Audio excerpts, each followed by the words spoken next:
Hello student, आज आम इतिहास बहीर द्वितीय पाठ भारतर परंपरा विषय पढ़ा। तो प्रथम आम जाना परंपरा कौन।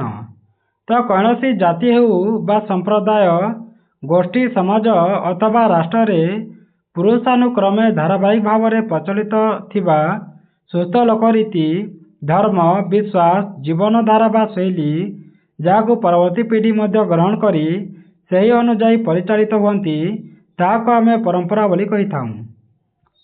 तो सुस्थ परंपरा कौन सी उग्र धर्माधनता, कुसंस्कार, अंध अनुकरण अथवा संकीर्ण सांप्रदायिकता उपरे आधारित होई न थाए।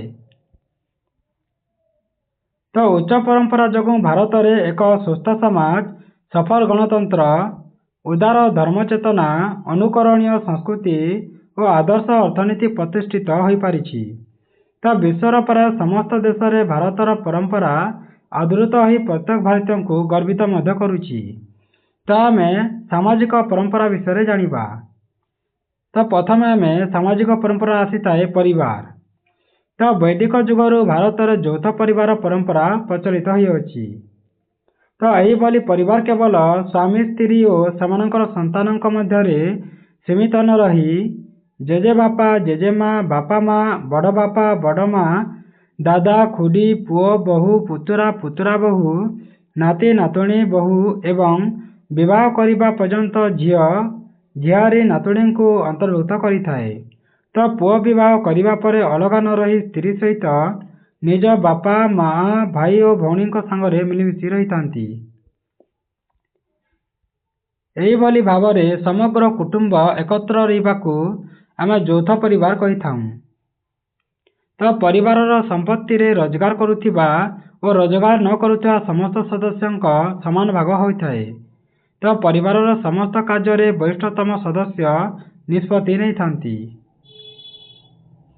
तापरे आमे यौथ परिवार विषय आउ किछि जानिबा। तो यौथ परिवार पितृवंशीय बा मातृवंशीय होई पारे। पितृवंशीय यौथ परिवार गठनर मूल में पिता पुत्र संपर्क रही बेले मातृवंशीय यौथ परिवार गठनर मूल में माता और कन्या संपर्क रही थाए। तो यौथ परिवार को विस्तीर्ण परिवार मध्य कहा जाए। तो विस्तीर्ण परिवार कहले अति कम रे दुईटी दंपति सेमानकर संतान मान सहित एकत्र बास करी जेमिति पिता पुत्र बा माता कन्या संपर्क विस्तारण को बुझाई थाए। तो भारत में साधारणतः पितृवंशीय यौथ परिवार गठित होता है। ताहले आमे विवाह विषय जानिबा। तो भारत में विवाह को पति पत्नी एक पवित्र बंधन भाव ग्रहण करा जायछि। तो धर्म दृष्टि एक पवित्र अनुष्ठान भाव ग्रहण करा जायछि। यह एक संस्कार एवं समस्त द्वारा नीतिगत भाव पालनीय होता है।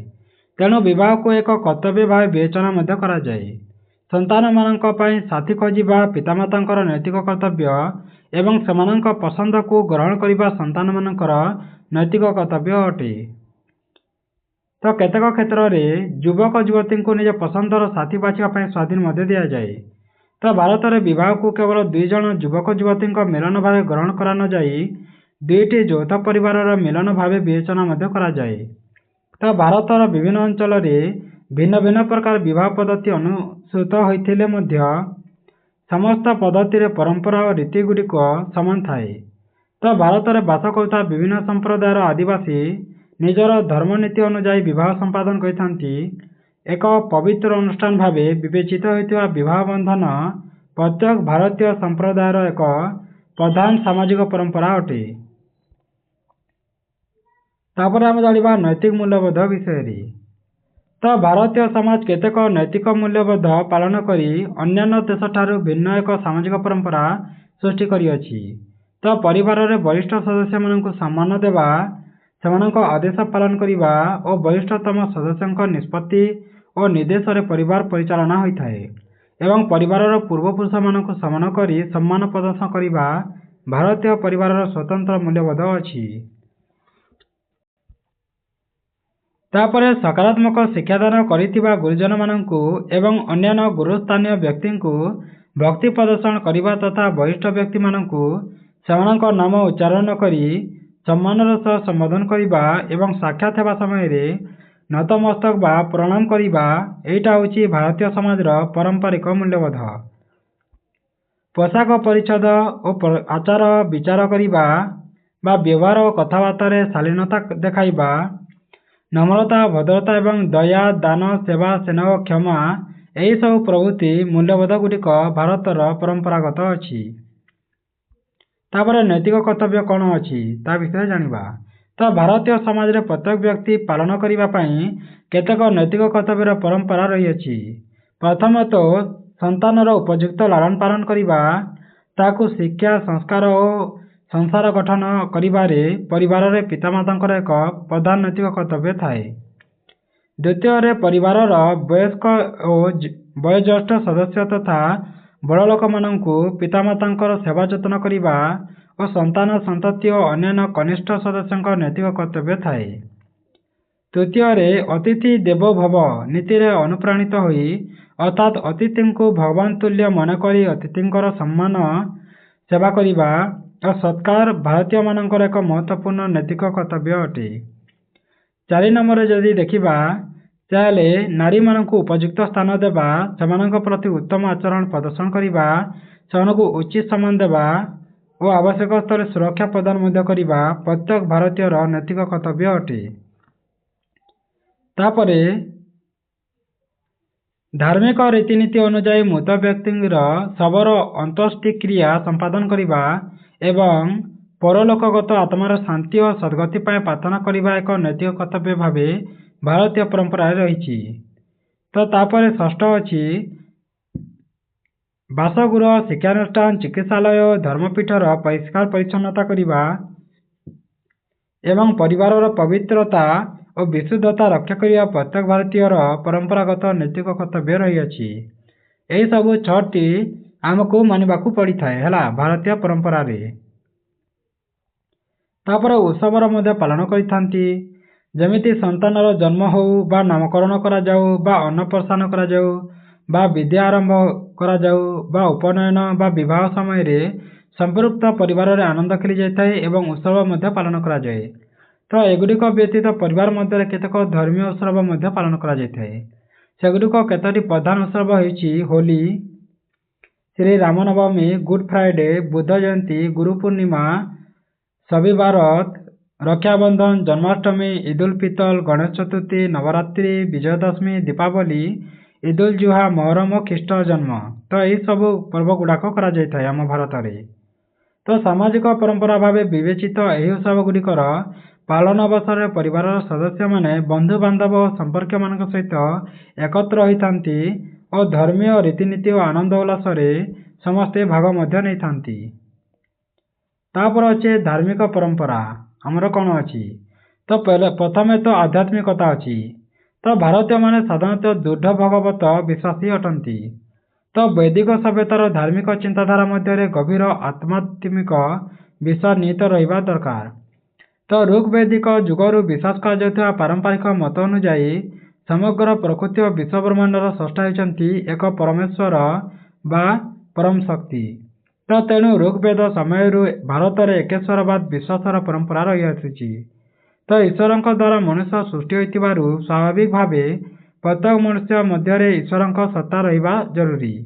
ତ ଏହି ବିଶ୍ୱାସରେ ବୈଦିକ ଯୁଗରୁ ସେହି ପରମ୍ପରା ବା ସେହି ପରମେଶ୍ୱରଙ୍କୁ ଭକ୍ତି କରାଯାଇଥାଏ ବା ତାହାକୁ ଆମେ ପରମ୍ପରା ଭାବେ ବାଛି ନେଇଛୁ। ତ ମୁସଲମାନ ଓ ଖ୍ରୀଷ୍ଟିଆନମାନେ ମଧ୍ୟ ଏକେଶ୍ୱରବାଦରେ ବିଶ୍ୱାସ କରନ୍ତି। ତ ଭାରତୀୟମାନେ ଈଶ୍ୱର ଭକ୍ତି ଉପରେ ଗୁରୁତ୍ୱ ଦେଇଥାନ୍ତି। ତା ସହିତ ପରମାତ୍ମା ସହିତ ଜୀବାତ୍ମା ବା ଆତ୍ମାର ସମ୍ପର୍କ ପାଇଁ ମଧ୍ୟ କର୍ମ, ଜ୍ଞାନ ଓ ଭକ୍ତି ମଧ୍ୟରୁ ଭକ୍ତି ମାର୍ଗ ସର୍ବଶ୍ରେଷ୍ଠ ବୋଲି ଆମେ ଜାଣିପାରୁ। ତ ଚିରନ୍ତନ, ଜନ୍ମହୀନ, ସ୍ୱୟଂସ୍ଥିତ ଓ ସର୍ବଶକ୍ତିମାନ ପରମେଶ୍ୱରଙ୍କ ପ୍ରତି ବିଶ୍ୱାସ ସ୍ଥାପନ କରିବା ଏବଂ ତାଙ୍କ ନିକଟରେ ଆତ୍ମସମର୍ପଣକୁ ସବୁ ଧର୍ମାବଲମ୍ବୀମାନେ ନିଜ ଧର୍ମର ମୂଳନୀତି ବୋଲି ବିଶ୍ୱାସ କରିଥାନ୍ତି। ତ ଆଧ୍ୟାତ୍ମିକ ଚେତନା ବଳରେ ସବୁ ଧର୍ମର ମଣିଷ ଏକାକାର ହୋଇପାରିବେ ବୋଲି ପ୍ରତ୍ୟେକ ଭାରତୀୟଙ୍କ ବିଶ୍ୱାସ ଥାଏ। ତାପରେ ଉଦାରତା ଥିବା ଜରୁରୀ। ତ ଭାରତୀୟ ଧର୍ମ କ୍ଷେତ୍ରରେ ଉଦାରତା ଏକ ମହତ୍ତ୍ୱପୂର୍ଣ୍ଣ ପରମ୍ପରା ଅଟେ। ସିନ୍ଧୁ ସଭ୍ୟତାର ଧର୍ମକୁ ଭାରତର ପ୍ରାଚୀନତମ ସଂଗଠିତ ଧର୍ମ ଭାବେ ବିବେଚନା କରାଯାଇଥିଲେ ମଧ୍ୟ ବୈଦିକ ଯୁଗରେ ବ୍ରାହ୍ମଣ ଧର୍ମ ନାମରେ ଏକ ବିଧିବଦ୍ଧ ଧର୍ମର ପ୍ରବର୍ତ୍ତକ ହୋଇ ପରବର୍ତ୍ତୀ ସମୟରେ ତାହା ହିନ୍ଦୁ ଧର୍ମ ନାମରେ ପରିଚିତ ହେଲା। ତ ଖ୍ରୀଷ୍ଟପୂର୍ବ 6ଠ ଶତାବ୍ଦୀରେ ଜୈନ ଧର୍ମ ଓ ବୌଦ୍ଧ ଧର୍ମ ଜନ୍ମଲାଭ କରି ସମାନ୍ତରାଳ ଭାବେ ପ୍ରଚାରିତ ମଧ୍ୟ ହେଲା। ସମ୍ରାଟ ଅଶୋକ ବୌଦ୍ଧ ଧର୍ମ ଗ୍ରହଣ କରିଥିଲେ ସୁଦ୍ଧା ଏହି ଧର୍ମ ଗ୍ରହଣ କରିବାକୁ ତାଙ୍କ ପ୍ରଜାମାନଙ୍କୁ ବାଧ୍ୟ କରିନଥିଲେ, ବରଂ ସେ ପ୍ରବର୍ତ୍ତନ କରିଥିବା ଆଚରଣ ବିଧିରେ ସବୁ ଧର୍ମ ପ୍ରତି ସମାନ ମନୋଭାବ କିପରି ପୋଷଣ କରିବା ପାଇଁ ପ୍ରଜାମାନଙ୍କୁ ନିର୍ଦ୍ଦେଶ ଦେଇଥିଲେ। ତ ସମ୍ରାଟ ଆକବର ଦିନ୍ ଇଲାହି ପ୍ରବର୍ତ୍ତନ କରି ସର୍ବଧର୍ମ ସମନ୍ୱୟର ଏକ ନୂତନ ଧାର୍ମିକ ପନ୍ଥା ନିର୍ଦ୍ଧାରଣ କରିଥିଲେ ଏବଂ ପ୍ରତ୍ୟେକ ଧର୍ମ ପ୍ରତି ସମ୍ମାନ ପ୍ରଦର୍ଶନ ମଧ୍ୟ କରିଥିଲେ। ଭାରତରେ ଇସଲାମ ଓ ଖ୍ରୀଷ୍ଟ ଧର୍ମ ପ୍ରବେଶ ପରେ ଭାରତୀୟ ସମାଜ ଉପରେ ସେମାନଙ୍କ ପ୍ରଭାବକୁ ବିରୋଧ କରାଯାଇ ନଥିଲା, ଅପରନ୍ତୁ ହିନ୍ଦୁମାନଙ୍କର ଏକେଶ୍ୱରବାଦ ଉପରେ ବିଶ୍ୱାସ ଅଧିକ ଦୃଢ଼ୀଭୂତ ହୋଇଥିଲା ଏବଂ ସଂସ୍କାରବାଦୀ ଆନ୍ଦୋଳନ ଅନୁପ୍ରାଣିତ ହୋଇଥିଲା। ତୁମେ ଜାଣିଛ କି 1581 ଖ୍ରୀଷ୍ଟାବ୍ଦରେ ଆକବର ସମସ୍ତ ଧର୍ମର ସାରତତ୍ତ୍ୱର ସମନ୍ୱୟରେ ଦିନ୍ ଇଲାହି ଘୋଷଣା କରିଥିଲେ ବା ଗୋଟିଏ ଧର୍ମ ବନାଇଥିଲେ ହେଲା। ଏହାର ଘୋଷଣା ପଛରେ ସମସ୍ତ ଧର୍ମର ଲକ୍ଷ୍ୟ ଏକ ବୋଲି ବାର୍ତ୍ତା ଦେବା ଆକବରଙ୍କ ଉଦ୍ଦେଶ୍ୟ ଥିଲା। ଏହା ଏକ ନୂତନ ଧର୍ମ ନଥିଲା, ଏହା ଥିଲା ବିଭିନ୍ନ ଧର୍ମରେ ପ୍ରଚାରିତ ନୈତିକ ନିୟମ ଉପରେ ଆଧାରିତ ଏକ ଜୀବନଶୈଳୀ ରୂପେ। ତ ଭକ୍ତିବାଦ, ଶିଖ ଧର୍ମ ଓ ବ୍ରାହ୍ମ ମତ ଭାରତୀୟମାନଙ୍କ ଦ୍ୱାରା ଆଦରର ସହିତ ଗ୍ରହଣ କରାଗଲା। ଊନବିଂଶ ଶତାବ୍ଦୀରେ ଭାରତୀୟ ସଂସ୍କାରମାନେ ସବୁ ଧର୍ମକୁ ସମାନ ଚକ୍ଷୁରେ ଦେଖିବା ପାଇଁ ପ୍ରବର୍ତ୍ତାଇଥିଲେ। ଏହିପରି ଭାବେ ଧର୍ମ କ୍ଷେତ୍ରରେ ଉଦାରତା, ସ୍ୱାଧୀନତା ଓ ନିରପେକ୍ଷତା ଭାରତରେ ଏକ ବିଶିଷ୍ଟ ପରମ୍ପରା ସୃଷ୍ଟି କରିଥିଲା। ତାପରେ ହେଉଛି ମୂର୍ତ୍ତି ପୂଜା। ତ ଭାରତରେ ମୂର୍ତ୍ତି ପୂଜାର ପରମ୍ପରା ବହୁ ପୂର୍ବ କାଳରୁ ପ୍ରଚଳିତ ହୋଇ ଆସୁଅଛି। ତ ସିନ୍ଧୁ ସଭ୍ୟତାର ମୋହରମାନଙ୍କରେ କାଳୀ ବା ଦୁର୍ଗା ଏବଂ ପଶୁପତି ବା ଶିବଙ୍କ ପ୍ରତିମୂର୍ତ୍ତି ମଧ୍ୟ ଦେଖିବାକୁ ମିଳିଥାଏ। ତ ବିଭିନ୍ନ ସମୟରେ ଜୈନ ତୀର୍ଥଙ୍କର ମହାବୀର ଜୈନ, ଗୌତମ ବୁଦ୍ଧ, ବୋଧିସତ୍ତ୍ୱ, ଶିବ, ବିଷ୍ଣୁ, ସୂର୍ଯ୍ୟ, କାର୍ତ୍ତିକ ପ୍ରଭୃତି ହିନ୍ଦୁ ଦେବତା ଓ ସେମାନଙ୍କ ଭିନ୍ନ ଭିନ୍ନ ଅବତାର ଏବଂ ଅନେକ ହିନ୍ଦୁ ଦେବୀଙ୍କ ପଥର ଓ ବ୍ରୋଞ୍ଜ ମୂର୍ତ୍ତି ଆବିଷ୍କୃତ ହୋଇ ମୂର୍ତ୍ତି ପୂଜା ପରମ୍ପରାର ସୂଚନା ଦେଇଥାଏ। ତ ଗୁପ୍ତ ଯୁଗରୁ ଦ୍ରୁତ ଗତିରେ ହିନ୍ଦୁ, ବୌଦ୍ଧ ଓ ଜୈନ ମନ୍ଦିର ନିର୍ମାଣ ହୋଇ ସମ୍ପୃକ୍ତ ଧର୍ମର ଦେବାଦେବୀଙ୍କ ମୂର୍ତ୍ତି ମଧ୍ୟ ସ୍ଥାପନ କରାଗଲା। ତ ମୂର୍ତ୍ତି ପୂଜାର ବିଧି ନ ଥିବା ଧର୍ମ ବ୍ୟତୀତ ଅନ୍ୟ ସମସ୍ତ ଧର୍ମର ଧର୍ମପୀଠମାନଙ୍କରେ ମୂର୍ତ୍ତି ସ୍ଥାପିତ ହୋଇ ପୂଜା ହେଉଥିବା ଦେଖାଯାଇଥାଏ। ତ ଏହାଛଡ଼ା ପ୍ରାୟ ସମସ୍ତ ଭାରତୀୟଙ୍କ ବାସଗୃହ ପରିସର ମଧ୍ୟରେ ମୂର୍ତ୍ତି ସ୍ଥାପିତ ହୋଇ ପୂଜା କରାଯାଏ। କେତେକ ଧର୍ମରେ ପ୍ରକୃତି ପୂଜା ଓ ଧର୍ମଗ୍ରନ୍ଥ ପୂଜାର ପରମ୍ପରା ମଧ୍ୟ ରହିଅଛି। ତାପରେ ଅଛି ପୂଜା ବିଧି। କିପରି ପୂଜା କରାଯାଏ? ତ ପ୍ରତ୍ୟେକ ଭାରତୀୟ ପରିବାରର ସମସ୍ତ ସଦସ୍ୟ ବା ବରିଷ୍ଠ ସଦସ୍ୟ ପ୍ରତ୍ୟହ ଧର୍ମ ପୀଠରେ ବା ନିଜ ବାସଗୃହରେ ପୂଜା ଅର୍ଚ୍ଚନା କରିବା ଭାରତର ଏକ ବିଶିଷ୍ଟ ପରମ୍ପରା ଅଟେ। ତ ଏହି ଦୈନନ୍ଦିନ ପୂଜା ବ୍ୟତୀତ ପ୍ରତ୍ୟେକ ଧର୍ମାବଲମ୍ବୀ ସପ୍ତାହର କେତେକ ନିର୍ଦ୍ଦିଷ୍ଟ ଦିନରେ ଓ ନିଜ ଧର୍ମର ପର୍ବ ଦିବସମାନଙ୍କରେ ସେମାନଙ୍କ ଧର୍ମପୀଠକୁ ଯାଇ ସାମୂହିକ ପୂଜା ଅର୍ଚ୍ଚନାରେ ଭାଗ ନେଇଥାନ୍ତି। ପ୍ରତିବର୍ଷ କେତେକ ଧାର୍ମିକ ପର୍ବରେ ଏକ ସର୍ବସାଧାରଣ ସ୍ଥାନରେ ସାର୍ବଜନୀନ ପୂଜା ଓ ପ୍ରାର୍ଥନା ମଧ୍ୟ କରାଯାଇଥାଏ। ଏହି ଧାର୍ମିକ ପର୍ବଗୁଡ଼ିକ ମଧ୍ୟରେ ହିନ୍ଦୁମାନଙ୍କର ସରସ୍ୱତୀ ପୂଜା, ଶିବରାତ୍ରି, ଶ୍ରୀରାମନବମୀ, ଜନ୍ମାଷ୍ଟମୀ, ଗଣେଶ ପୂଜା, ଦୁର୍ଗା ପୂଜା, ଲକ୍ଷ୍ମୀ ପୂଜା ଓ କାଳୀ ପୂଜା କରାଯାଏ। ସେଭଳି ଭାବରେ ମୁସଲମାନମାନଙ୍କର ଇଦୁଲ ଫିତର, ଇଦୁଲ ଜୁହା, ମହରମ, ସେପରି ଖ୍ରୀଷ୍ଟିଆନମାନଙ୍କର ଗୁଡ୍ ଫ୍ରାଇଡେ, ଇଷ୍ଟର ସଟରଡେ ଓ ଖ୍ରୀଷ୍ଟ ଜନ୍ମ, ସେପରି ଜୈନମାନଙ୍କର ମହାବୀର ଜୟନ୍ତୀ, ବୌଦ୍ଧମାନଙ୍କର ବୌଦ୍ଧ ପୂର୍ଣ୍ଣିମା, ଶିଖମାନଙ୍କର ଗୁରୁ ନାନକ ଜୟନ୍ତୀ ଓ ଗୁରୁ ଗୋବିନ୍ଦ ସିଂ ଜୟନ୍ତୀ ଏହିଭଳି ସବୁ ପୂଜାପାଠ କରାଯାଇଥାଏ। ତ ଏହି ପୂଜା ସମୟରେ ସମ୍ପୃକ୍ତ ଧର୍ମମତ ଅନୁଯାୟୀ ଦୀପ, ଧୂପ, ଫୁଲ, ଚନ୍ଦନ, ସିନ୍ଦୁର, ଅତର ଆଦିର ବ୍ୟବହାର ମଧ୍ୟ ହୋଇଥାଏ ଏବଂ ଧର୍ମଗ୍ରନ୍ଥ ପାଠ କରିବା, ଭଜନ କରିବା, କୀର୍ତ୍ତନ କରିବା, ପ୍ରାର୍ଥନା କରିବା ତଥା ହୋମଯଜ୍ଞର ମଧ୍ୟ ବ୍ୟବସ୍ଥା କରାଯାଇଛି। ତାପରେ ଆମେ ଦେଖିବା ଧର୍ମବିଶ୍ୱାସ ବିଷୟରେ ହେଲା। ଧର୍ମବିଶ୍ୱାସ ବିଷୟରେ ଜାଣିବା।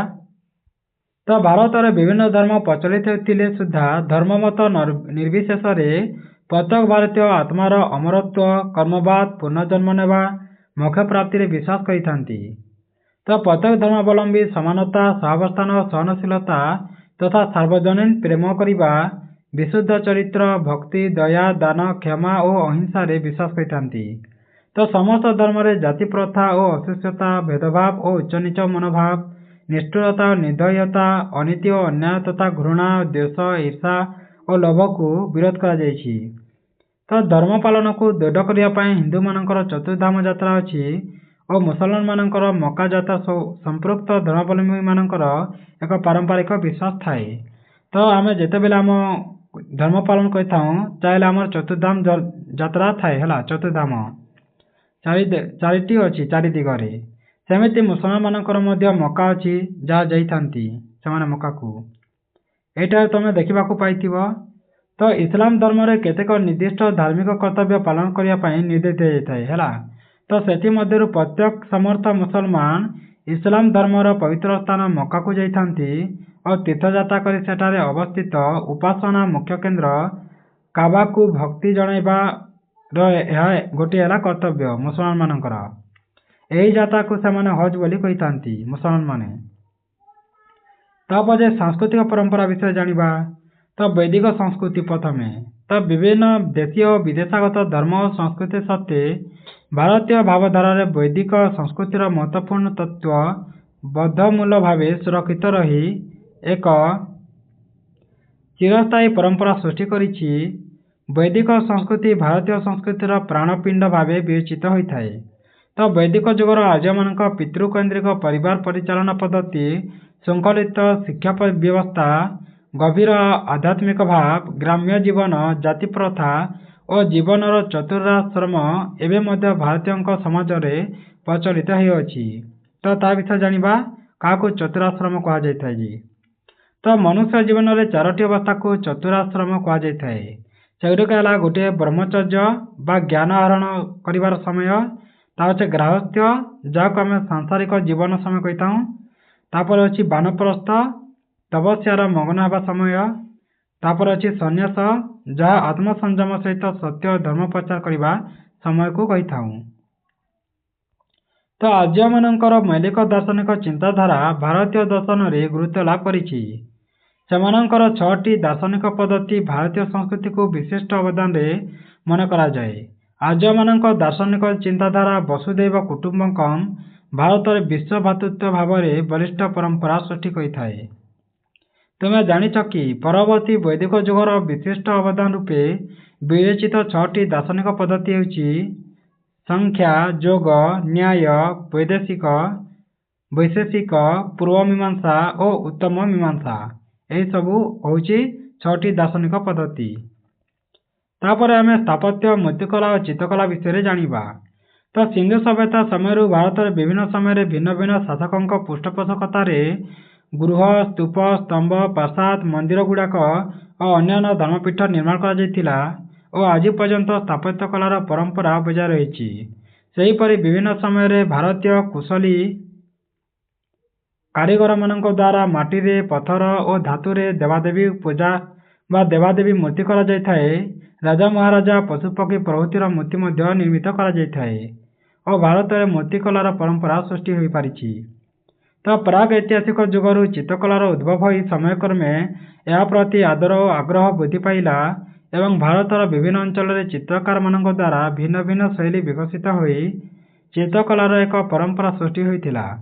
ତ ମୂର୍ତ୍ତିକଳା ଓ ଚିତ୍ରକଳାର ପରମ୍ପରା ପାଇଁ ଭାରତୀୟ ଶିଳ୍ପୀମାନେ ଦେଶ ବିଦେଶର ଖ୍ୟାତି ଅର୍ଜନ କରି ଭାରତୀୟ କଳାର ଏକ ସ୍ୱତନ୍ତ୍ର ପରିଚୟ ସୃଷ୍ଟି କରିପାରିଛନ୍ତି।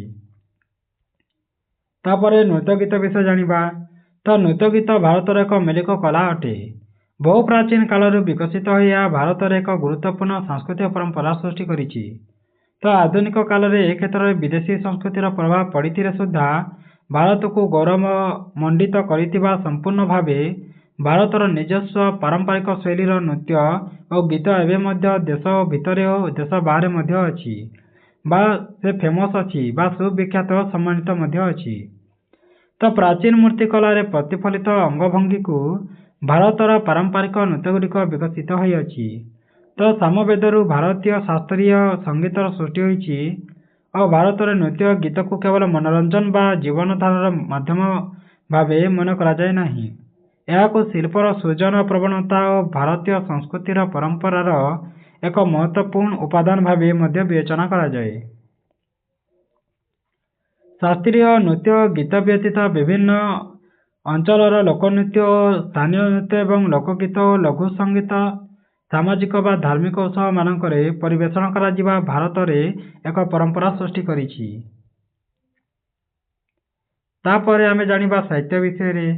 ତ ବୈଦିକ ଯୁଗରୁ ଭାରତରେ ସାହିତ୍ୟର ପରମ୍ପରା ସୃଷ୍ଟି ହୋଇଛି। ତ ବେଦରୁ ଭାରତରେ ପ୍ରାଚୀନତମ ସାହିତ୍ୟ ଭାବେ ବିବେଚିତ କରାଯାଏ। ବେଦ ଥିଲା ବ୍ରାହ୍ମଣଙ୍କ ମୁଖ ନିଃସୃତ ବାଣୀ। ଏହା ରଚିତ ହେବା ପାଇଁ ଦୀର୍ଘକାଳ ଲାଗିଥିଲା। ତ ଋଗ୍ବେଦରୁ ଆରମ୍ଭ ହୋଇ କ୍ରମେ ଅନ୍ୟ 3ଟି ବେଦ ଯେମିତି ବ୍ରାହ୍ମଣ, ସଂହିତା, ଆରଣ୍ୟକ, ଉପନିଷଦ, ଶାସ୍ତ୍ର, ସୂତ୍ର, ରାମାୟଣ, ମହାଭାରତ ପ୍ରଭୃତି ରଚନା ହୋଇ ସାହିତ୍ୟ କ୍ଷେତ୍ରରେ ସୃଜନଶୀଳତାତ୍ମକ ବା ପରମ୍ପରା ସୃଷ୍ଟି ହୋଇଥିଲା। ତ ବୈଦିକ ତଥା ପୌରାଣିକ ସାହିତ୍ୟକୁ ଭିତ୍ତି କରି ବିଭିନ୍ନ ବିଷୟରେ ସାହିତ୍ୟ ରଚିତ ହୋଇଥିଲା। ଗୁପ୍ତ ଯୁଗରେ ରଚିତ ନାଟକ, କବିତା, ଗୀତିକାବ୍ୟ, ଗଳ୍ପ, ଇତିହାସ, ଜୀବନୀ ଓ ଅଭିଧାନ ଓ ବ୍ୟାକରଣ ପରିବର୍ତ୍ତେ ସମୟରେ କଲା ଓ ସାହିତ୍ୟ ମଧ୍ୟ ତାହା ବିଶ୍ୱ ପ୍ରସିଦ୍ଧ ସୃଷ୍ଟି କରିଥିଲା। ତ ଗୁପ୍ତ ଯୁଗରେ ରଚିତ ଯେମିତି ନାଟକ, କବିତା, ଗୀତିକାବ୍ୟ, ଗଳ୍ପ, ଇତିହାସ, ଜୀବନୀ, ଅଭିଧାନ, ବ୍ୟାକରଣ ପରବର୍ତ୍ତୀ ସମୟରେ ସାହିତ୍ୟ ରଚନା ପାଇଁ ପ୍ରେରଣାର ଉତ୍ସ ମଧ୍ୟ ହୋଇଥିଲା। ତ କାଳିଦାସ ସାହିତ୍ୟ ରଚନାର ଏକ ଆଦର୍ଶ ହୋଇଥିଲେ ଓ ଅବିଚ୍ଛିନ୍ନ ଭାବେ ସାହିତ୍ୟ ରଚିତ ହୋଇ ସାହିତ୍ୟ କ୍ଷେତ୍ରରେ ଏକ ବଳିଷ୍ଠ ପରମ୍ପରା ବିକଶିତ ହୋଇଥିଲା। ଇସଲାମୀ ଓ ମୋଗଲ ଶାସନରେ ଇଂରେଜମାନଙ୍କ ଶାସନ ସମୟରେ ଏବଂ ସ୍ୱାଧୀନୋତ୍ତର ଭାରତରେ ସଂସ୍କୃତ, ହିନ୍ଦୀ, ଫାର୍ସି, ଉର୍ଦ୍ଦୁ ଓ ଇଂରାଜୀ ଓ ବିଭିନ୍ନ ଆଞ୍ଚଳିକ ଭାଷାରେ ବହୁ ସଂଖ୍ୟାରେ ଉଚ୍ଚ କୋଟିର ସାହିତ୍ୟ ରଚିତ ହୋଇଥିଲା ବା ଏହି ପରମ୍ପରା ବଜାୟ ରହିଅଛି।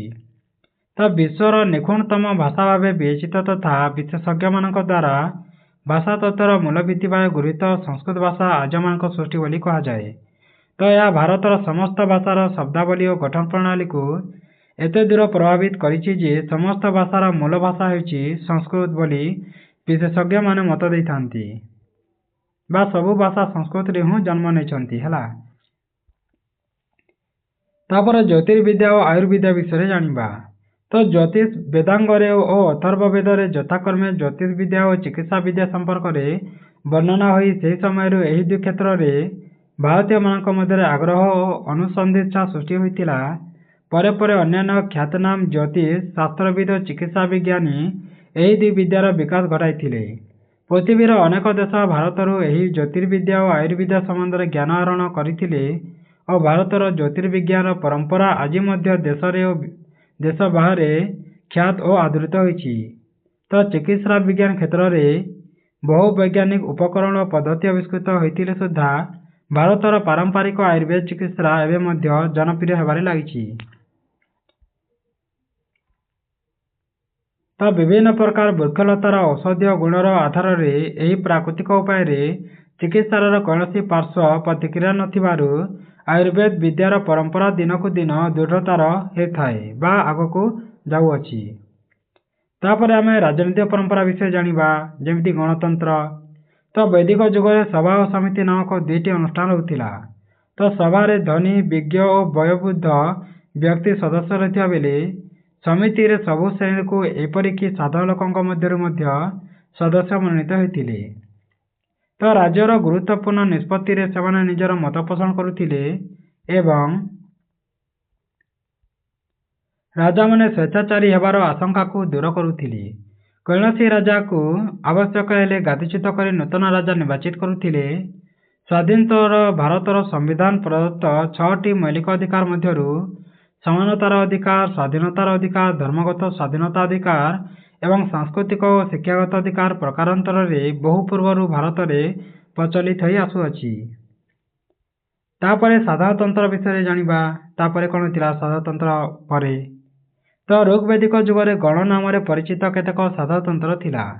ସେଗୁଡ଼ିକୁ ଗଣପତି କୁହାଯାଏ ବା ଜ୍ୟେଷ୍ଠଙ୍କ ଦ୍ୱାରା ଶାସିତ ହେଉଥିଲେ। ତ ଖ୍ରୀଷ୍ଟପୂର୍ବ 6ଠ ଶତାବ୍ଦୀରେ 16ଟି ମହାଜନପଦ ମଧ୍ୟରୁ ଭୀର୍ଜୀୟ ମଲ୍ଲ ସାଧାରଣତନ୍ତ୍ର ରାଜ୍ୟ ଥିଲେ। ଏହାଛଡ଼ା ଅନ୍ୟ କେତେକ କ୍ଷୁଦ୍ର ସାଧାରଣତନ୍ତ୍ର ମଧ୍ୟ ଥିଲେ।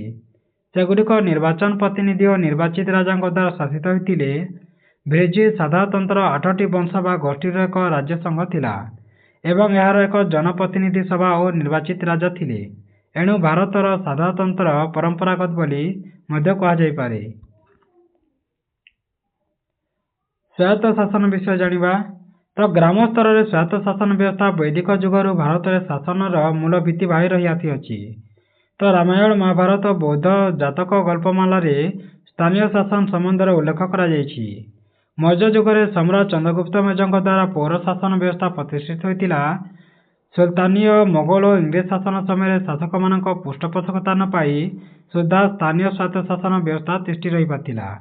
ଲର୍ଡ ରିପନ୍ ଭାରତର ବଡ଼ଲାଟ ହେବା ପରେ ତାଙ୍କ ଦ୍ୱାରା ଭାରତରେ ସ୍ଥାନୀୟ ସ୍ୱାୟତ୍ତ ଶାସନର ଏକ ନିୟମିତ ଢଙ୍ଗରେ ପ୍ରଚଳିତ ହୋଇଥିଲା। ଏହିପରି ଭାବେ ସ୍ୱାୟତ୍ତ ଶାସନ ଭାରତରେ ଏକ ବହୁ ପୁରାତନ ରାଜନୈତିକ ପରମ୍ପରା ଭାବେ ସୃଷ୍ଟି ହୋଇଛି। ତୁମେ ଜାଣିଛ କି ଲର୍ଡ ରିପନ୍ 1882 ଖ୍ରୀଷ୍ଟାବ୍ଦରେ ସ୍ଥାନୀୟ ସ୍ୱାୟତ୍ତ ଶାସନ ବ୍ୟବସ୍ଥା ପ୍ରଚଳନ କରିଥିଲେ। ତମ ପରୀକ୍ଷାରେ ପଡ଼ିପାରେ, ହେଲା, ଏହାକୁ ମନେ ରଖିଥିବ। ତ ଲର୍ଡ ରିପନ୍ ବା କିଏ ସ୍ଥାନୀୟ ସ୍ୱାୟତ୍ତ ଶାସନ ବ୍ୟବସ୍ଥା ପ୍ରଚଳନ କରିଥିଲେ? ତ ତମେ କହିବ ଲର୍ଡ ରିପନ୍। କେବେ କରିଥିଲେ? ତ 1882 ଖ୍ରୀଷ୍ଟାବ୍ଦରେ। ତ ଏହି ବ୍ୟବସ୍ଥା ଅନୁଯାୟୀ କ'ଣ ହୋଇଥିଲା? ସଂଖ୍ୟାଧିକ ନିର୍ବାଚିତ ସଦସ୍ୟ, ଜଣେ ନିର୍ବାଚିତ ଚେୟାରମ୍ୟାନଙ୍କ ସହିତ ପ୍ରତ୍ୟେକ ଜିଲ୍ଲାରେ ଗୋଟିଏ ଜିଲ୍ଲା ବୋର୍ଡ, ଉପଖଣ୍ଡରେ ଗୋଟିଏ ସ୍ଥାନୀୟ ବୋର୍ଡ ଏବଂ ଉପଖଣ୍ଡରେ କ୍ଷୁଦ୍ର ଅଞ୍ଚଳରେ ଗ୍ରାମ୍ୟ ବୋର୍ଡ ଗଠିତ ହୋଇଥିଲା। ତ ସହରଗୁଡ଼ିକରେ ପୌରପାଳିକା ବୋର୍ଡ ଗଠନ କରାଯାଉଥିଲା। ଏଥିରେ ସଂଖ୍ୟାଧିକ ନିର୍ବାଚିତ ସଦସ୍ୟ ରହିଥିଲେ ଏବଂ ଜଣେ ବେସରକାରୀ ସଦସ୍ୟଙ୍କୁ ଏହାର ଚେୟାରମ୍ୟାନ ବା ନଗରପାଳ ଭାବେ ନିଯୁକ୍ତ କରାଯାଉଥିଲା। ତାପରେ ଶାସନର ବିକେନ୍ଦ୍ରୀକରଣ ବିଷୟରେ ଜାଣିବା। ତ ପ୍ରତ୍ୟେକ ଶାସକଙ୍କ ସମୟରେ ସେମାନଙ୍କ ଦ୍ୱାରା ଅଧିକୃତ ଅଞ୍ଚଳରେ ବିଶାଳତା ଓ ବିଚ୍ଛିନ୍ନତା ଦୃଷ୍ଟିରୁ ଶାସନର ବିକେନ୍ଦ୍ରୀକରଣ କରାଯାଇ ଏହାକୁ ଫଳପ୍ରଦ ମଧ୍ୟ କରାଯାଇଥିଲା। ତ ବୈଦିକ ସଭ୍ୟତା ସମୟରେ ରାଜା ସର୍ବୋଚ୍ଚ ଶାସନ ଥିଲେ ସୁଦ୍ଧା ପରିବାରଠାରୁ ଆରମ୍ଭ ହୋଇ ଗ୍ରାମ, ବିଶ, ଜନ ବା ଗୋଷ୍ଠୀରେ ଶାସନକୁ ବିକେନ୍ଦ୍ରିତ କରିଦେଇଥିଲେ। ତ ଏହି ବ୍ୟବସ୍ଥା ପରବର୍ତ୍ତୀ ସମୟରେ ମୌର୍ଯ୍ୟ, କୁଷାଣ, ଗୁପ୍ତ, ସୁଲତାନୀୟ, ମୋଗଲ, ଇଂରେଜ ଶାସନରେ ମଧ୍ୟ ପ୍ରଚଳିତ ଥିଲା। ତ ଆଧୁନିକ ଯୁଗରେ ଭାରତରେ ଗ୍ରାମଠାରୁ ଆରମ୍ଭ ହୋଇ ବ୍ଲକ, ସବଡିଭିଜନ ବା ଉପଖଣ୍ଡ, ଜିଲ୍ଲା ଓ ପ୍ରଦେଶ ମଧ୍ୟରେ ଶାସନ ବିକେନ୍ଦ୍ରୀକରଣ ହୋଇ ସର୍ବୋଚ୍ଚ ସ୍ଥାନରେ କେନ୍ଦ୍ରୀୟ ଶାସନ ରହିଅଛି। ଏହିପରି ଭାବରେ ବହୁ ପୂର୍ବରୁ ଭାରତରେ ଶାସନ ବିକେନ୍ଦ୍ରୀକରଣ ବ୍ୟବସ୍ଥାର ପରମ୍ପରା ମଧ୍ୟ ରହିଅଛି। ତାପରେ ଜାଣିବା ପ୍ରଶାସନିକ ପଦ୍ଧତି ବିଷୟରେ। ତ ବୈଦିକ ଯୁଗରୁ ଆରମ୍ଭ କରି ସ୍ୱାଧୀନୋତ୍ତର ଯୁଗ ପର୍ଯ୍ୟନ୍ତ ଭାରତରେ ପ୍ରଚଳିତ ପ୍ରଶାସନିକ ବ୍ୟବସ୍ଥାରୁ ଏକ ନିର୍ଦ୍ଦିଷ୍ଟ ପ୍ରଶାସନିକ ପଦ୍ଧତିର ପରମ୍ପରା ସୃଷ୍ଟି ହୋଇବାର ଆମେ ସ୍ପଷ୍ଟ ଜାଣିପାରୁ। ତ ଆଜିର ଭାରତୀୟ ଶାସନ ବ୍ୟବସ୍ଥାରେ ଶାସନ ମୁଖ୍ୟଙ୍କୁ ପରାମର୍ଶ ଓ ସମର୍ଥନ ପ୍ରଦାନ ପାଇଁ ଥିବା ମନ୍ତ୍ରିମଣ୍ଡଳ ଏବଂ ଶାସନର ନୀତିଗୁଡ଼ିକ କାର୍ଯ୍ୟକାରୀ କରିବା ପାଇଁ ଥିବା ଅମଲାତନ୍ତ୍ର ବହୁ ଦିନ ପୂର୍ବେ ଭାରତରେ ପ୍ରଚଳିତ ହୋଇଥିବା ଶାସନ ଓ ପ୍ରଶାସନିକ ପଦ୍ଧତିର ଏକ ସଂଶୋଧିତ ରୂପ ହୋଇଥାଏ। ତ ଶାସନକୁ ସଫଳ ଓ ଶୃଙ୍ଖଳିତ କରିବା ଉଦ୍ଦେଶ୍ୟରେ ବିଭିନ୍ନ ପ୍ରକାର କାର୍ଯ୍ୟ ପାଇଁ ଭିନ୍ନ ଭିନ୍ନ ବିଭାଗ ଖୋଲି ସେଗୁଡ଼ିକର ପରିଚାଳନା ନିମନ୍ତେ ପ୍ରତ୍ୟେକ ବିଭାଗରେ ନିର୍ଦ୍ଦିଷ୍ଟ ସଂଖ୍ୟକ ଅମଲାତନ୍ତ୍ର ବା ଅଫିସର ଗୁଡ଼ିକ ନିଯୁକ୍ତି କରିଥାନ୍ତି, ଯାହା ଜଣେ ପ୍ରଶାସନିକ ଅଧିକାରୀଙ୍କୁ ଦାୟିତ୍ୱ ଦିଆଯାଏ ଓ ଭାରତୀୟ ରାଜନୈତିକ ପରମ୍ପରାରେ ପରିଣତି ବୋଲି ତାହାକୁ କୁହାଯାଇପାରିବ। ବା ସବୁ ବିଭାଗରେ ଗୋଟିଏ ଗୋଟିଏ ଅଫିସର ଥାଆନ୍ତି, ହେଲା, ଏବେ ମଧ୍ୟ ଅଛନ୍ତି, ଆଗରୁ ମଧ୍ୟ ଥିଲେ। ତାପରେ ଆମେ ଅର୍ଥନୈତିକ ପରମ୍ପରା ବିଷୟରେ ଜାଣିବା। ତ ପ୍ରଥମେ କୃଷି ବିଷୟ ଜାଣିବା। ତ ଭାରତୀୟ ଅର୍ଥନୀତିରେ ସବୁଠାରୁ ଗୁରୁତ୍ୱପୂର୍ଣ୍ଣ ଭୂମିକା ଗ୍ରହଣ କରିଥିବା କୃଷିର ପରମ୍ପରା ବହୁ ଦିନରୁ ହିଁ ପ୍ରଚଳିତ ହୋଇ ଆସୁଅଛି। ତ ସିନ୍ଧୁ ସଭ୍ୟତାରୁ ଆରମ୍ଭ କରି ବର୍ତ୍ତମାନ ପର୍ଯ୍ୟନ୍ତ ପ୍ରତ୍ୟେକ ଯୁଗର ଶାସକ ଓ ଶାସିତ ତଥା ସାଧାରଣ ଜନତା ରାଷ୍ଟ୍ରର ଆର୍ଥିକ ବିକାଶ ପାଇଁ କୃଷି ଉପରେ ସର୍ବାଧିକ ଗୁରୁତ୍ୱ ଦେବା ଭାରତରେ ପରମ୍ପରାଗତ ହିସାବରେ ଚାଲିଆସିଛି। ତ ସିନ୍ଧୁ ସଭ୍ୟତା ସମୟରେ କାଷ୍ଠ ନିର୍ମିତ ଲଙ୍ଗଳ ଓ ପଥର ନିର୍ମିତ ଦା ବ୍ୟବହୃତ ହୋଇ ଧାନ, ଗହମ, ଯବ, ଲେମ୍ବୁ, ନଡ଼ିଆ, କାର୍ପାସ ଉତ୍ପାଦିତ ହେଉଥିଲା। ତ ବୈଦିକ ଯୁଗରେ ତାହା ପ୍ରଥମେ ଧାନ, ଗହମ, ଯଅ, ତୈଳବୀଜ ଓ କାର୍ପାସ ଉତ୍ପନ୍ନ ହୋଇ କ୍ରମେ ଅନ୍ୟାନ୍ୟ ଶସ୍ୟ ଉତ୍ପାଦନ ମଧ୍ୟ ହୋଇଥିଲା। ସେତେବେଳେ ଶସ୍ୟଶ୍ୟାମଲା ଜମିର ଅଭାବ ନଥିବାରୁ ଓ ଆର୍ଯ୍ୟମାନେ କର୍ମଠ ହୋଇଥିବାରୁ ଅର୍ଥନୈତିକ ପ୍ରଗତିର ଏକ ମାଧ୍ୟମ ରୂପେ କୃଷିର ପରମ୍ପରା ସୃଷ୍ଟି ହୋଇଥିଲା। ତ ପ୍ରତ୍ୟେକ ପରିବାରରେ ନିଜ ଅଧିକାରର ଏକ ନିର୍ଦ୍ଦିଷ୍ଟ ପରିମାଣର ଚାଷ ଜମି ରହିଥିଲା। ଶସ୍ୟ ଉତ୍ପାଦନରେ ବୃଦ୍ଧି ଓ ଗୋସମ୍ପଦର ମଙ୍ଗଳ ପାଇଁ ବୈଦିକ ସ୍ତୋତ୍ର ଆବୃତ୍ତି କରାଯାଇଥିଲା। ତ ମୌର୍ଯ୍ୟ ଯୁଗରେ ଜଳସେଚନର ବିକାଶ ପାଇଁ ଗୁରୁତ୍ୱ ଦିଆଯାଇଥିଲା। ଗୁପ୍ତ ଯୁଗରେ ଚାଷ ଜମିକୁ ପରିବାରର ସବୁଠାରୁ ଅଧିକ ମୂଲ୍ୟବାନ ସମ୍ପତ୍ତି ରୂପେ ବିବେଚନା ମଧ୍ୟ କରାଯାଉଥିଲା। ତ ଏହିପରି ଭାବେ ବହୁ ଦିନ ଧରି କୃଷିକୁ ବହୁ ସଂଖ୍ୟକ ଭାରତୀୟ ଜୀବିକା ନିର୍ବାହର ପନ୍ଥା ରୂପେ ଗ୍ରହଣ ମଧ୍ୟ କରିଥିଲେ। ତାପରେ ଆମେ ପଶୁପାଳନ ବିଷୟ ଜାଣିବା, କାହିଁକି ନା ଭାରତରେ ମଧ୍ୟ ପଶୁପାଳନ ଏବେ ମଧ୍ୟ କରୁଛନ୍ତି, ଆଗରୁ ମଧ୍ୟ ଥିଲା। ତ କୃଷି ବୋଲି ପଶୁପାଳନ ମଧ୍ୟ ଭାରତରେ ଏକ ଅର୍ଥନୈତିକ ପନ୍ଥା ଭାବରେ ପରମ୍ପରା ସୃଷ୍ଟି ହୋଇଛି।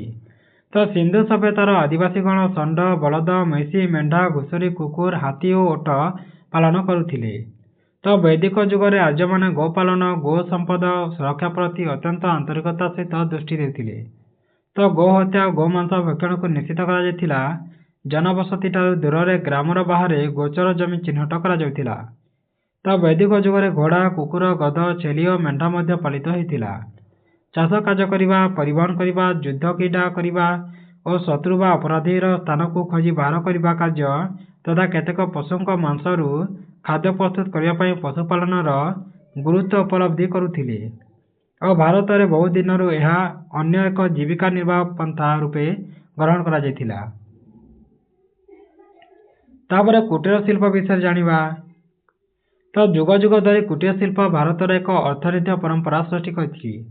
ତ ସିନ୍ଧୁ ସଭ୍ୟତା ସମୟରେ ମାଟି, ପଥର, ଧାତୁ ନିର୍ମିତ ବିଭିନ୍ନ ସାମଗ୍ରୀ, ଋଗ୍ ବୈଦିକ ଯୁଗରେ କାଠ, ଧାତୁ, ଚମଡ଼ା ଓ ତନ୍ତ କାମ, ପରବର୍ତ୍ତୀ ବୈଦିକ ଯୁଗରେ ଉନ୍ନତ ଧରଣର ମାଟି ପାତ୍ର ଓ ଲୁହା ନିର୍ମିତ ଉପକରଣ କରିଥିଲେ। ବେତ କାମ, ଲୁଗା ରଙ୍ଗ କାମ, ସୂତା କାରୁକାର୍ଯ୍ୟ କାମ ଏହିସବୁ ପ୍ରଭୃତି ଭାରତରେ କୁଟୀର ଶିଳ୍ପ ପରମ୍ପରାର ଏକ ଦୃଢ଼ ଭିତ୍ତି ସ୍ଥାପନ କରିଥିଲା। ତ ସେ ସମୟରୁ ଅବିରତ ଭାବେ କୁଟୀର ଶିଳ୍ପର ପ୍ରଗତି ଘଟି ଆଜି ଭାରତୀୟ ସମାଜରେ ଏକ ମୌଳିକ ବା କୌଳିକ ବୃତ୍ତି ହୋଇଅଛି। ତ ଭାରତର କୁଟୀର ଶିଳ୍ପ ଅନ୍ତର୍ଭୁକ୍ତ ମାଟି, ପଥର, କାଠ ଓ ସିଂହର ମୂର୍ତ୍ତି ଥିଲା।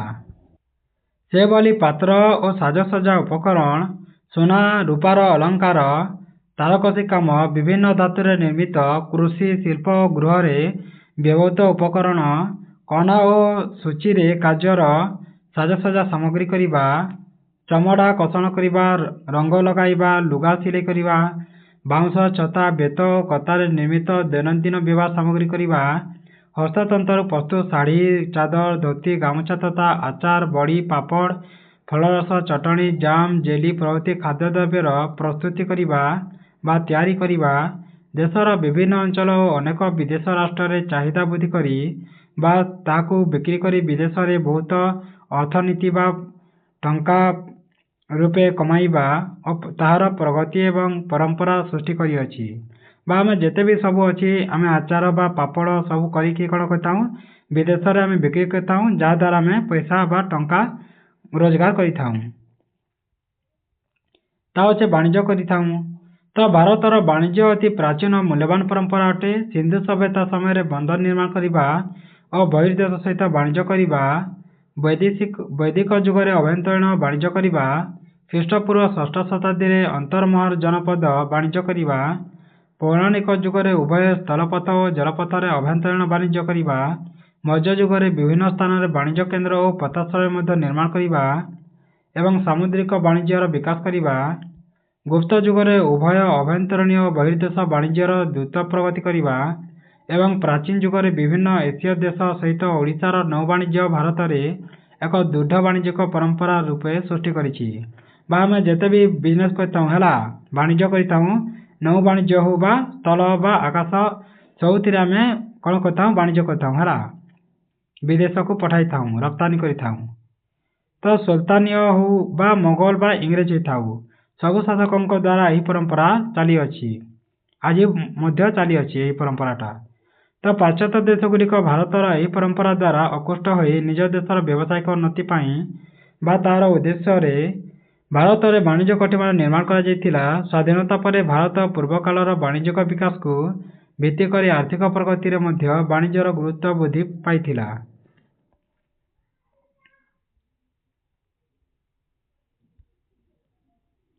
ତାପରେ ଗ୍ରାମ୍ୟ ଅର୍ଥନୀତି ବିଷୟରେ ଜାଣିବା। ତ ଗ୍ରାମ୍ୟ ଅର୍ଥନୀତି ଭାରତର ଏକ ବିଶିଷ୍ଟ ଅର୍ଥନୈତିକ ପରମ୍ପରା ଅଟେ। ବୈଦିକ ସଭ୍ୟତାରେ ଗ୍ରାମ ହିଁ ଆର୍ଥିକ ବିକାଶ ମୂଳ କେନ୍ଦ୍ର ଥିଲା। ତ ଗ୍ରାମର ଆର୍ଥିକ ବିକାଶରେ ରାଷ୍ଟ୍ରର ବିକାଶ ସମ୍ଭବ ହେବ ବୋଲି ସମୟରୁ ଆଜି ପର୍ଯ୍ୟନ୍ତ ଭାରତୀୟମାନଙ୍କର ବିଶ୍ୱାସ ରହିଅଛି। ତ ବୈଦିକ ଯୁଗରେ ପ୍ରତ୍ୟେକ ଗ୍ରାମରେ କୃଷି, ପଶୁପାଳନ ଓ କୁଟୀର ଶିଳ୍ପକୁ ଗୁରୁତ୍ୱ ଦିଆଯାଇ ଅର୍ଥନୈତିକ ପ୍ରଗତି କରାଯାଉଛି। ସେ ସମୟରେ ଶିକ୍ଷାନୁଷ୍ଠାନ ଗୁରୁକୁଳଗୁଡ଼ିକରେ ଏହି ବିଷୟଗୁଡ଼ିକର ବୈଷୟିକ ଶିକ୍ଷା ଦିଆଯାଉଥିଲା। ପ୍ରାକ୍ ମୌର୍ଯ୍ୟ ଯୁଗରେ ପ୍ରତ୍ୟେକ ଗ୍ରାମକୁ ଆତ୍ମନିର୍ଭରଶୀଳ କରାଯାଉଥିଲା। ଚାଷୀଙ୍କୁ ଜମିର ମାଲିକାନା ସ୍ୱତ୍ୱ ଦିଆଯାଉଥିଲା। ଆଜିର ଭାରତୀୟ ଅର୍ଥନୀତିରେ ପୁରାତନ ସମୟର ଅର୍ଥନୈତିକ ଉପାଦାନ ଓ ପଦ୍ଧତି ସ୍ପଷ୍ଟ କରାଯାଉଛି ଓ ଆଜିର ଅର୍ଥନୀତି ମଧ୍ୟ ଗ୍ରାମ୍ୟ ଅର୍ଥନୀତି ଆଧାରରେ ନିର୍ଦ୍ଧାରିତ କରାଯାଉଛି ଏବଂ ଏଥିରେ ଗ୍ରାମ୍ୟ ଅର୍ଥନୀତିର ପରମ୍ପରା ମଧ୍ୟ ପ୍ରତିଫଳିତ ହୋଇଥାଏ। ତ ଉପରଲିଖିତ ବର୍ଣ୍ଣନାରୁ ପ୍ରତ୍ୟେକ କ୍ଷେତ୍ରରେ ଥିବା ଭାରତୀୟ ପରମ୍ପରା ପ୍ରାଚୀନତା ଓ ନିରବଚ୍ଛିନ୍ନ ବିଷୟରେ ଆମେ ଜାଣିଲେ। ତ ଭାରତୀୟ ପରମ୍ପରା ଭାରତକୁ ଏକ ସ୍ୱତନ୍ତ୍ର ପରିଚିତ ପ୍ରଦାନ କରିଅଛି ଏବଂ ଏହି ପରମ୍ପରା ଜାତି ଧର୍ମ ବର୍ଣ୍ଣ ନିର୍ବିଶେଷରେ ପ୍ରତ୍ୟେକ ଭାରତୀୟଙ୍କୁ ସଂଗଠିତ କରିଅଛି, ଶୃଙ୍ଖଳିତ ଓ ଏକତ୍ର ମଧ୍ୟ କରିପାରିଛି। ତ ସୁଖର କଥା ଯେ ଭାରତରେ ସାମାଜିକ ଓ ବୈଜ୍ଞାନିକ ଶିକ୍ଷାର ଉନ୍ନତି ହେବା ଫଳରେ ପୁରାତନ କାଳରୁ ପ୍ରଚଳିତ କେତେକ କୁସଂସ୍କାର, ଅନ୍ଧବିଶ୍ୱାସ, ଧର୍ମାଧମତା ଓ ସାମ୍ପ୍ରଦାୟିକତା ଧୀରେ ଧୀରେ ଲୋପ ପାଇବାରେ ଲାଗିଛି। ତ ଏହା ଥିଲା ଆମ ଭାରତର ସଂସ୍କୃତି ପରମ୍ପରା ବିଷୟରେ। ଯଦି ଏହି ଭିଡ଼ିଓଟି ତୁମମାନଙ୍କୁ ଭଲ ଲାଗିଥାଏ ତେବେ ତୁମ ସାଙ୍ଗମାନଙ୍କ ସହିତ ସେୟାର କରିଦେବ ଯେଉଁମାନେ ତୁମ ସହିତ ପଢ଼ୁଛନ୍ତି ହେଲା। ଆଉ ତୁମେ ଯଦି ସବସ୍କ୍ରାଇବ୍ କରିନାହଁ ତାହେଲେ ସବସ୍କ୍ରାଇବ୍ ମଧ୍ୟ କରିଦେବ। ଧନ୍ୟବାଦ।